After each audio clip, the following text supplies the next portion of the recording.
শিক্ষা, গবেষণা, মানব সম্পদ উন্নয়ন এবং অর্থনৈতিক সুশাসনকে বাজেট বাস্তবায়নের কেন্দ্রবিন্দুতে রাখার আহ্বান জানিয়েছেন অর্থনীতিবিদ ও শিক্ষাবিদরা। বলেন, বৈশ্বিক অর্থনৈতিক অনিশ্চয়তা এবং কর্মসংস্থানের চ্যালেঞ্জ মোকাবিলায় কার্যকর নীতি বাস্তবায়নের পাশাপাশি জ্ঞানভিত্তিক অর্থনীতি গড়ে তুলতে উচ্চশিক্ষা প্রযুক্তি নির্ভর উন্নয়নে আরও কৌশলগত বিনিয়োগ জরুরি। দুপুরে গ্রিন ইউনিভার্সিটির স্থায়ী ক্যাম্পাসে বিশ্ববিদ্যালয়ের গ্রিন বিজনেস স্কুল আয়োজিত জাতীয় বাজেট 2026-27 পর্যালোচনা শীর্ষক সেমিনারে এসব কথা বলেন বক্তারা। এ সময় গ্রিন ইউনিভার্সিটির উপাচার্য অধ্যাপক ডক্টর মোহাম্মদ শরীফ উদ্দিন বলেন, টেকসই অন্তর্ভুক্তিমূলক অর্থনৈতিক উন্নয়ন নিশ্চিত করতে শিক্ষা, স্বাস্থ্য ও কৃষি খাতে কার্যকর বিনিয়োগের বিকল্প নেই। অনুষ্ঠানে সিপিডির নির্বাহী পরিচালক ডক্টর ফাহমিদা খাতুন বলেন, ভূ রাজনৈতিক অস্থিরতার প্রভাবে বাংলাদেশের অর্থনীতি বহুমাত্রিক চ্যালেঞ্জের মুখোমুখি।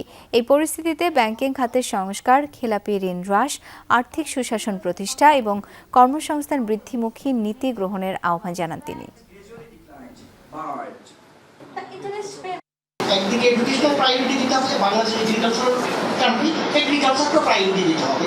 এইবারও দেখছি যে আমাদের স্বাস্থ্য খাতে বিশাল বাজেট, কিন্তু স্বাস্থ্য খাতের এই বিশাল বাজেটটা স্বাস্থ্য খাতটার উন্নয়ন আমরা দেখতে পাই না। সুশাসনের অভাবে ব্যাংকিং খাতটা একটা জর্জরিত অবস্থায় আছে। বাংলাদেশে তো এতগুলো ব্যাংকের প্রয়োজন নাই। যেই যুক্তি দিয়ে ব্যাংকগুলোর লাইসেন্স দেওয়া হয়েছে এর আগে, যে ফাইন্যান্সিয়াল ইনক্লুশন বাড়বে, জনগণের দোরগোড়ায় যাবে, আসলে কিন্তু সেটা হয়নি।